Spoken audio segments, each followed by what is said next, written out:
సూచించారు. బుధవారం స్థానిక మహిళా ప్రభుత్వ డిగ్రీ కళాశాలలో విద్యార్థినులకు మానవ అక్రమ రవాణాపై అవగాహన సదస్సు నిర్వహించారు. ఈ సందర్భంగా వారు మాట్లాడుతూ చిన్నపిల్లలకు అక్రమ రవాణా చేసి వివిధ రకాల వ్యాపకాలను వాడుకుంటున్నారని పేర్కొన్నారు.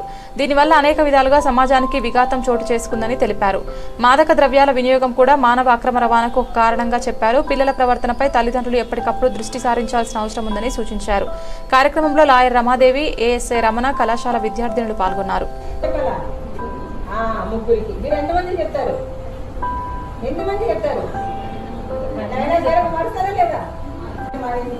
నేను చాలా మంది పేదవాళ్ళు సర్వీస్ చేయాలి.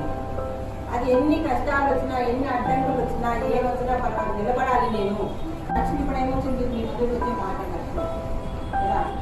మరి ఈ రోజు మనం ప్రత్యేకమైనటువంటి రోజు అక్రమ రవాణా వ్యతిరేక దినోత్సవం. మనమంతా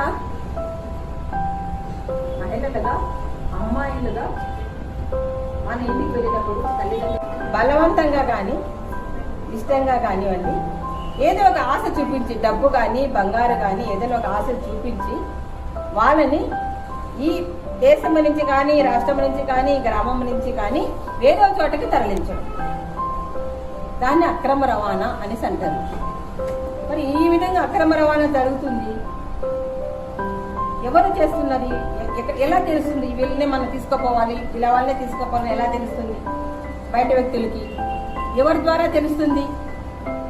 ఫ్రెండ్స్ నుంచి, రిలేటివ్స్ నుంచి, మనము కాలేజెస్ నుంచి చూస్తూ ఉంటారు కదా. బయట వ్యక్తులు అందరూ ఇక్కడ ఎక్కడ వస్తున్నారు, ఎవరు వస్తున్నారు, ఎలాంటి పిల్లలు వస్తున్నారు, ఎవరి నుంచి వచ్చినారు, వలస కుటుంబాలు ఎంతమంది వస్తున్నారు ఇక్కడికి.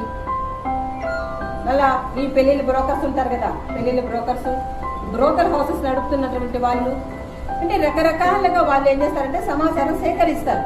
ఎవరిని మనము చూడొచ్చు, ఎవరిని తీసుకెళ్ళచ్చు, మీడియేటర్స్ ద్వారా మనం ఎవరిని తీసుకుపోవచ్చు బయట ప్రదేశాలకి అని ఒక పక్క సమాచారం సేకరిస్తారు. ఎలాంటి వాళ్ళు వీళ్ళ వల్ల ఎక్కువ పడతారు? ముఖ్యంగా ఏ కారణాల వల్ల? ఒకటి పేదరికం, ఒకటి నిరక్షరాస్యత, ఇంకొకటి ఈ సోషల్ మీడియా వచ్చింది కదా, ఇప్పుడు సినిమాలు వచ్చినాయి, సీరియల్స్ వచ్చినాయి, రకరకాలు అట్రాక్షన్ ఎక్కువగా ఉంటుంది కదా. ఆ విధంగా మనం కూడా ఉండాలి అని ఒక అట్రాక్షన్ మీలో ఏర్పడుతుంది. అట్రాక్షన్ వచ్చినప్పుడు ఏమవుతుంది? డబ్బు కావాలి. డబ్బు కావాలంటే ఏం చేయాలి? ఏదో పని చేయాలి. అప్పుడు ఎవరు చూస్తారు? మీడియా అట్లాంటి వాళ్ళు మన అట్లాంటి పేదవాళ్ళని, అమ్మాయిలని చూస్తారు. ఒక పక్క అమ్మాయిలను చూస్తారు, ఇంకో పక్క ఎవరిని చూస్తారు? ఈ బెగ్గింగ్ ఇలాంటివి చేస్తుంటారు కదా పిల్లలు, చిన్న పిల్లలు. అలాంటి పిల్లలు కూడా క్యాప్చర్ చేస్తారు. ఎక్కువగా బలైపోతున్నది ఎవరు అక్రమ రవాణాలో? అమ్మాయిలు, మహిళలు, పిల్లలు, లాస్ట్ స్టేజ్ మగవాళ్ళు. బట్ ఈ 3 ప్రయారిటీస్ ఎక్కువగా ఇది నష్టపోతున్నారు. ఈ నష్టపోయే పరిస్థితుల్లో ఎవరో ఒకరు వచ్చి మనల్ని మోసం చేస్తున్నారు. మనం దానికి ఆశపడి వెళ్ళిపోతున్నాం. వెళ్ళిన తర్వాత ఏం జరుగుతుంది అక్కడ? మనకి ఎలా చూస్తారు వాళ్ళు? మనల్ని పుల్లో పెట్టి చూస్తారా? చూడరు. ఎలా చూస్తారు? తినడానికి అన్నం కూడా పెట్టరు. ఒక చీకటి రూమ్లో, చిన్న రూమ్లో వేసేస్తారు. అవి ఎట్లుంటాయి తెలుసా? ఒక్కొక్క రూమ్లో 9 10 మంది కూడా వేస్తారు. అంత చీకటిగా ఉంటాయి ఆ రూమ్స్. ఇంకో పక్క ఏం చేస్తారు? మెంటల్గా మనల్ని అబ్యూజ్ చేస్తారు వాళ్ళు. ఎట్లా? తీసుకునేటువంటి వ్యక్తుల్ని విపరీతమైన తిట్లు, అట్లా ఆమె చచ్చిపోవాలనే పరిస్థితికి వచ్చేటట్లు చెప్తారు. ఇంకోటి ఫిజికల్గా కూడా ఆమె ఎలా కొట్టాలో, ఏం చేయాలో అన్ని విధాలుగా ఫిజికల్గా హ్యాండిల్ చేస్తారు.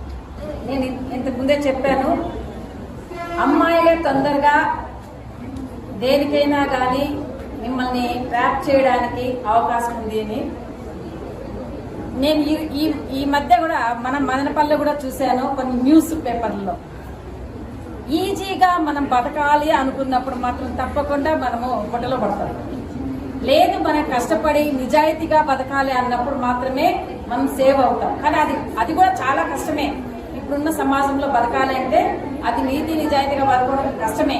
కానీ అన్నిటికీ, కష్టాలన్నిటికీ మనము తట్టుకొని నిలబడినప్పుడే మనము ఎవరి దగ్గర మోసపోకుండా ఉంటాము అనేది నేను గట్టిగా చెప్పగలుగుతాను. ఎందుకంటే మేడం గారు చెప్పినట్టు వాళ్ళ రోజుకు ఒక చీర కట్టుకొని వచ్చింది కాబట్టి నేను కూడా అలా ఉండాలి అనుకున్నప్పుడు ఏమవుతాము? ఎక్కడి నుంచి మనము ఈజీగా డబ్బులు సంపాదించుకోవాలి, ఎలా రావాలి అనే దీని మీద పోతారు. అలా కాకుండా మనం బాగా కష్టపడి మనము ఒక నిలబడిన తర్వాత అలాంటి లైఫ్ని మీరు కనుక కోరుకుంటే ఆ రోజు మాత్రము ఎవరికి మీరు మోసపోకుండా, మీరు ఎవరిని మోసం చేయకుండా తప్పకుండా నిలబడతారని నేను తెలియజేస్తున్నా. నిజంగానే ఇప్పుడున్న సమాజంలో అన్నిటికన్నా ముందుగా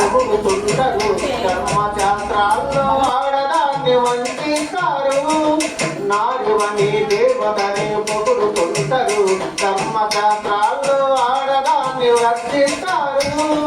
భారత మాతకు చెయ్యని గర్తిస్తారు, భరత మాత బొమ్మకిచ్చ విలువ మాకు ఇవ్వరు. ఈ చంపబడే మాతలంతా ఎవరు మీకు తెలుసా? ఈ చంపబడే మాతలంతా ఎవరు మీకు తెలుసా? ఈ ఆధునికపు భరత మాత అంటే మీకు తెలుసా? ఎక్కడ వచ్చింది ఈ జాతికి స్వాతంత్రం?